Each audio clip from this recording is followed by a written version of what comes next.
नमस्कार दोस्तों, मैं अनिल कुमार सिन्हा 8वीं कक्षा की कविता माई मदर में आए हुए कठिन शब्दों के साथ उपस्थित हूँ। देखते हैं पहला शब्द वेव्स, WAVES, वेव्स मतलब लहरें। पिलग्रिम्स अर्थात तीर्थयात्रियों। फेथ मतलब विश्वास।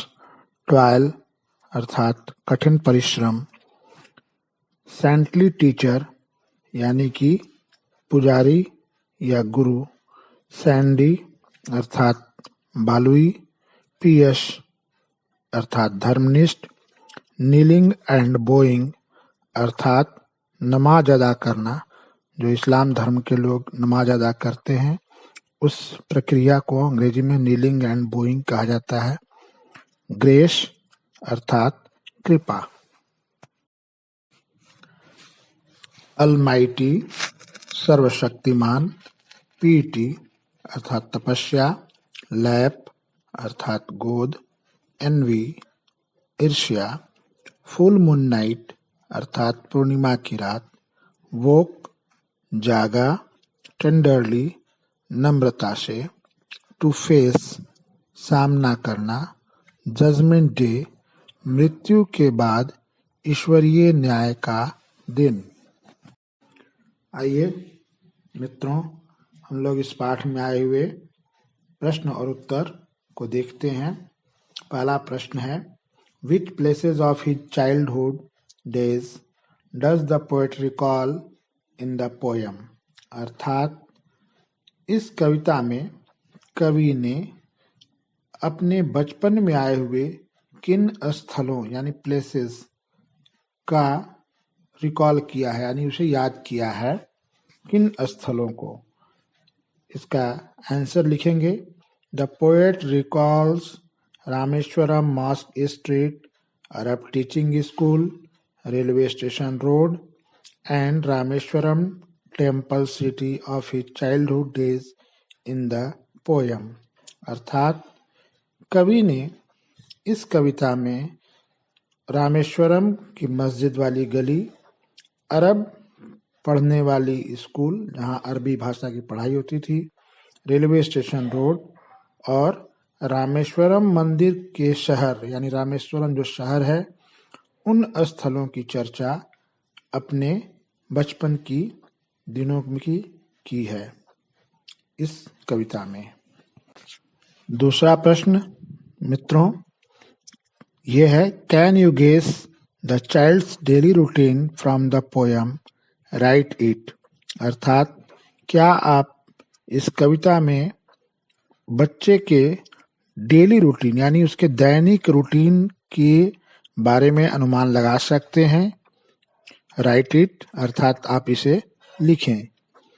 आंसर आप लिखेंगे, the child woke up in morning before sunrise. अर्थात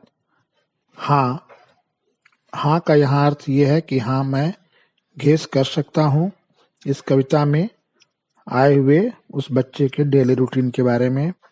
the child woke up in morning before sunrise अर्थात बच्चा जो कि वास्तव में कवि है वो इस कविता में वो लिखता है अपने बारे में कि वो सनराइज यानी सूर्योदय से पूर्व ही जग जाता था।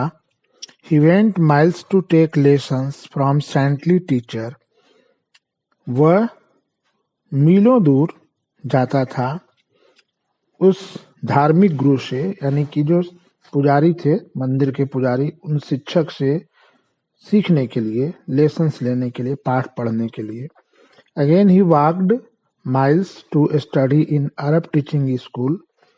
फिर वह मीलों दूर दूसरी तरफ जाता था जहाँ की अरब भाषा की पढ़ाई वाली स्कूल थी, जहाँ अरबी भाषा पढ़ाई जाती थी, वहाँ वह जाता था अरबी सीखने। Then he climbed sandy hills of railway station road to collect newspapers.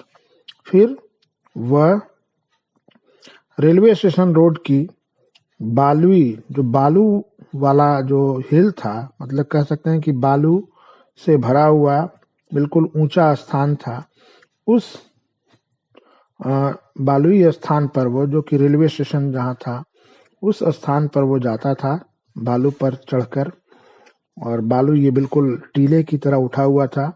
और वहां जाकर वह न्यूज़पेपर यानी अखबारों को जमा करता था, जो अखबार ट्रेन से फेंक दिए जाते थे उसे। आपने कविता में पढ़ा होगा बच्चों कि युद्ध के दिनों में एपीजे अब्दुल कलाम जो थे वो अपने बचपन में अखबार अपने भाई के लिए, भाई जो कि न्यूज़ हॉकर थे, न्यूज़पेपर बेचते थे, उनके लिए वो न्यूज़पेपर कलेक्ट करते थे, जो कि ट्रेन से फेंक दिया जाता था क्योंकि ट्रेन रुकती नहीं थी स्टेशन पर। तो he also distributed them to temple city citizens. इसके अलावा जो बच्चा था, यानी जो एपीजे अब्दुल कलाम थे बचपन में, वो उस न्यूज़पेपर को, अखबार को टेम्पल सिटी सिटीजन्स यानी कि रामेश्वरम मंदिर के पास वाली जो शहर थी, उस शहर में रहने वाले नागरिकों को वो पेपर, अखबार जो थे वो बांटते थे। He went school after that. इसके बाद वह स्कूल जाते थे।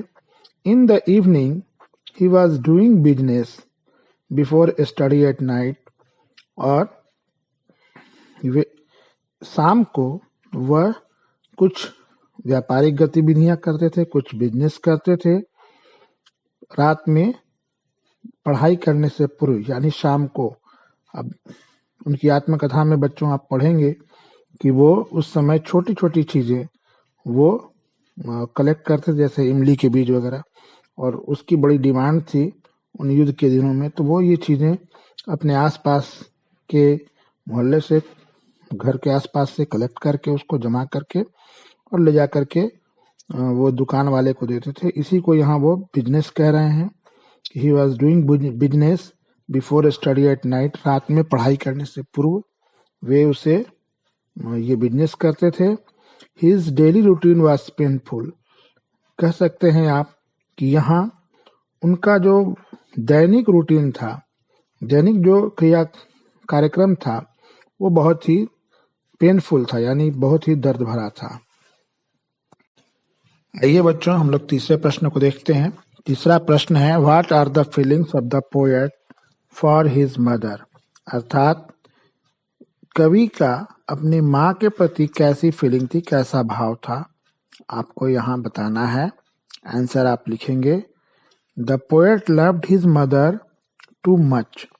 अर्थात कवि ये एपीजे अब्दुल कलाम थे, वह अपनी माँ को बहुत ज्यादा प्यार करते थे। He told that his mother was a simple religious woman. उन्होंने कहा है, बताया है अपनी कविता में कि उनकी माँ एक सरल, साधारण और धार्मिक महिला थी। She always help needy people. वह हमेशा जरूरतमंद लोगों की सहायता करती थी। When the poet was of 10 years, one night his mother was weeping. इस कविता में कवि ने बताया है कि जब वे 10 वर्ष के थे तो एक रात उनकी माँ रो रही थी। She was sad because her child was doing very hard labor. वह बहुत उदास थी और रो रही थी क्योंकि उनका बच्चा जो था वो बहुत ही कठिन मेहनत कर रहा था। बच्चों आपने कविता में देखा होगा कि वो मीलों दूर एक बार जाते थे, पहले सुबह सूर्योदय होने से पहले जो रामेश्वरम टेम्पल के सेंटली टीचर थे, धार्मिक गुरु, उनसे पढ़ने, फिर वो अरब टीचिंग स्कूल जाते थे अरबी भाषा पढ़ने के लिए, और फिर अखबार कलेक्ट करना रेलवे स्टेशन रोड जाकर, और फिर उसको शहर में जाकर के लोगों को देना, बांटना। इस तरह उनका दिन जो था बहुत ही व्यस्त और दर्द भरा होता था। बहुत ही छोटे बच्चे, 10 वर्ष के बच्चे के लिए बहुत ही कठिन कार्य था। तो इसलिए उनकी माँ उस रात रो रही थी जब वो 10 वर्ष के थे। वो उस घटना को याद करते हैं। The poet said that he got a strength from his mother to face challenges. कवि यहाँ कहता था, कहा उसने कि वो अपने जीवन में जो कुछ भी उसने स्ट्रेंथ पाया, यानी जो ताकत पाई उसने चुनौतियों से जूझने की वो ताकत उसने अपनी माँ से पाई। The poet said that he got a strength from his mother to face challenges. अर्थात कवि कहता है कि उसने चुनौतियों से जूझने की जो ताकत पाई वो उसे अपनी माँ से मिली थी। आइए चौथा प्रश्न देखते हैं। What does the child mention about his mother's caring hands? अर्थात वह बच्चा अपनी माँ के बारे में, माँ के हाथों के बारे में जो बताता है, मेंशन करता है इस कविता में, क्या कहता है वो अपनी माँ के हाथों के बारे में? जब वो कवि लिखता है कि मदर्स केयरिंग हैंड्स, तो इसका क्या अर्थ है? इसका उत्तर लिखेंगे बच्चों। The child describes that his mother's hand was actually touching and pouring love to all. अर्थात वह बच्चा बताता है कि उसकी माँ की हाथ दरअसल बहुत ही टचिंग है, यानी उसमें आप कह सकते हैं कि बिल्कुल भावना भरी हुई है, उसमें प्यार भरा हुआ है। And pouring love to all, और वो अपने हाथों से सबको भरपूर प्यार बांटती है, उड़ेलती है अपना प्यार। She loved and took care not only her own children, but all of them who needed it. वह प्यार करती थी और सिर्फ अपने ही बच्चों की देखभाल नहीं करती थी, उनकी ही चिंता नहीं करती थी, बल्कि उन सारे लोगों की चिंता करती थी जिसको इसकी जरूरत थी। यानी कवि यहाँ कहता है कि जो मेरी माँ थी, उनके निकट आने वाले, उनके पास आने वाले जो भी लोग जो जरूरतमंद थे, जिनको जिस चीज की जरूरत होती थी, वह उसे देती थी। और प्यार तो वो बहुत बांटती थी, बहुत देती थी लोगों को, बच्चों को भी और बड़ों को भी। Here the poet repeated, she gave and gave with faith in the God. यहाँ यानी यहाँ का मतलब कविता में, कविता में जो कवि है वह लिखता है, रिपीट करता है इस बात को कि सी गेव एंड गेव। यहाँ 2 बार गेव एंड गेव करने का मतलब है कि वो बहुत ही उदारता से अपना प्यार बच्चों को देती थी, अपने आसपास आने वाले लोगों को। सी gave and gave with faith in the God, और ये सब कुछ इसलिए वो करती थी क्योंकि उनकी ईश्वर में असीम आस्था थी। वो बहुत ही ईश्वर को अपने हृदय से, उन हृदय में उनके ईश्वर थे बसे हुए, और इतनी उनकी आस्था थी हृदय ईश्वर के प्रति कि वो सारे लोगों को उस ईश्वर की, सर्वशक्तिमान ईश्वर की संतान समझकर उसे प्यार करती थी, उसे सहायता करती थी उसकी। आइए बच्चों, हम लोग इस पाठ में आए हुए 5वें प्रश्न को देखते हैं। 5वां प्रश्न है, when does the child say that he will meet his mother again?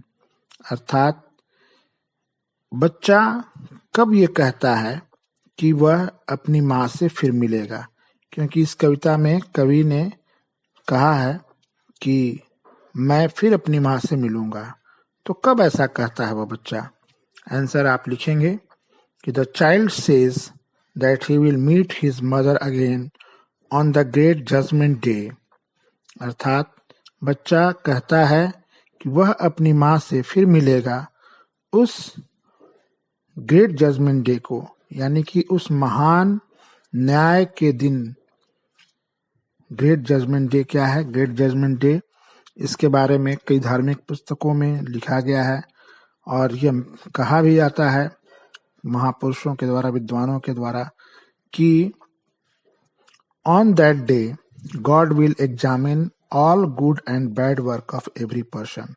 अर्थात उस दिन, उस ग्रेट जजमेंट के दिन ईश्वर सभी लोगों के, एवरी पर्सन, सभी लोगों के अच्छे और बुरे कर्मों का को एग्जामिन करते हैं, उसको जांच करते हैं उसकी, कि आपने जो भी जीवन में कर्म किया वो कौन से अच्छे कर्म किया और कौन से बुरे कर्म किया, और उसके आधार पर आपके भाग्य का फैसला किया जाता है।